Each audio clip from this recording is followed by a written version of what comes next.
నమస్తే అండి. నా పేరు వెంకటేష్. తన పేరు కేసులే. మాది పల్నాడు జిల్లా రాజుపాలెం మండలం చల్లాపల్లి తండా విలేజ్. నేను బ్యాంక్‌లో ఉద్యోగం చేస్తున్నాను. బ్యాంక్‌లో ఉద్యోగం పర్పస్ నేను కర్లపాలెం అనే విలేజ్‌లో ఉంటున్నాను. మాకు మ్యారేజ్ అయ్యి 7 ఇయర్స్ తర్వాత ఫస్ట్ సంతానం. ఆహ్, అన్నీ బాగానే ఉన్నాయి. 8థ్ మంత్‌లో సడెన్‌గా ఒకరోజు నైట్ ఫుల్ ఫీవర్ వచ్చి బాగా ఇబ్బంది పడింది. ఎర్లీ మార్నింగ్ హాస్పిటల్‌కి వెళ్దామని అనుకున్నాము. కానీ నైట్ అక్కడ ఎమర్జెన్సీ ఏం లేకపోవడం వల్ల మామూలుగా 10కి మేము ఎప్పుడు రెగ్యులర్‌గా చెకప్ చేపించే హాస్పిటల్‌కి వెళ్ళాం. పక్కన చెరుకుపల్లి అనే విలేజ్‌లో.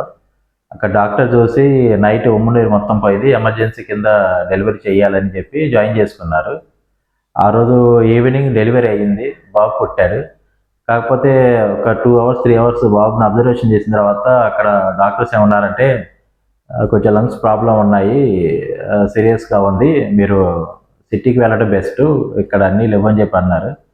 ఇక ఆ టైంలో మాకు అంటే 8 ఇయర్స్ తర్వాత అందడం వల్ల కొంచెం బాగా టెన్షన్ పడ్డాము. డాక్టర్స్ కూడా మీరు తీసుకెళ్ళిపోండి ఇక్కడైతే ఛాన్సెస్ తక్కువ అని చెప్పి అనేసరికి బాగా టెన్షన్ పడిపోయాం.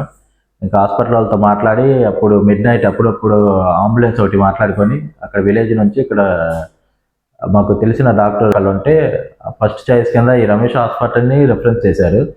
ఈ హాస్పిటల్‌లో మేము జాయిన్ అయిన తర్వాత ఫస్ట్‌గా మన డాక్టర్ మహేష్ గారి గురించి చెప్పాలండి. మేము మిడ్‌నైట్ 12:00కి ఇక్కడికి వచ్చాము.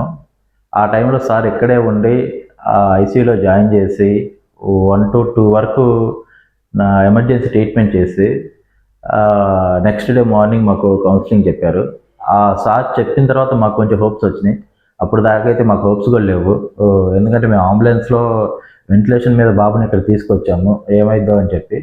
కానీ ఆ నైట్ మిడ్‌నైట్ కూడా డాక్టర్ గారు ఉండి అన్ని దగ్గరే ఉండి ఆ నైట్ మొత్తం ఇక్కడే ఉన్నారు సార్. మేము ఇక్కడే ఐసీయూ బయటే ఉన్నాం. అబ్జర్వ్ చేస్తూనే ఉన్నాం. సార్ ఆల్మోస్ట్ 4-5 వరకు ఇక్కడే ఉండి మొత్తం ట్రీట్మెంట్ చూసుకున్నారు దగ్గరుండి. ఆ తర్వాత కూడా ప్రతిరోజు మార్నింగ్ 10:00కి కౌన్సిలింగ్ ఇచ్చేవాళ్ళు. ఒక హాఫ్ అన్ అవర్ వరకి. మొత్తం ఎక్స్‌ప్లెయిన్ చేసేవాళ్ళు. ఏ టెన్షన్ లేకుండా పేరెంట్స్‌కి బాగా ఎక్స్‌ప్లెయిన్ చేసేవాళ్ళు. అలాగా ఆ విషయంలో అయితే సార్‌కి నిజంగా థాంక్స్ చెప్పుకోవాలండి. ఒక 3 డేస్ నుంచి బాబు కొంచెం కోలుకోవడం స్టార్ట్ చేశారనేసరికి మాకు బాగా నమ్మకం కుదిరింది హాస్పిటల్ మీద. మేము కరెక్ట్‌గా జాయిన్ అయ్యి 10 డేస్ అయింది ఇక్కడ. మేమైతే అందరిలాగే అనుకున్నాము. ఒక 1 మంత్ అయినా ప్రీమెచ్యూర్ కదా! ఒక 1 మంత్ అయినా ఇక్కడ హాస్పిటల్‌లో ఉంచుతారేమో అన్నట్టు అనుకున్నాం. సో ఈరోజే డిశ్చార్జ్ అని కూడా చెప్పారు. చాలా సంతోషంగా ఉన్నాము. మేము హాస్పిటల్‌కి వచ్చినందుకు. ఇక్కడ స్టాఫ్ ట్రీట్మెంట్ చేసిన విధానం కూడా బాగా నచ్చింది. మేము ఏదున్నా కూడా ఈ హాస్పిటల్‌కే రావాలని ఫిక్స్ అయ్యాము ఇక నుంచి. చాలా థాంక్స్ అండి రమేష్ హాస్పిటల్ వారికి.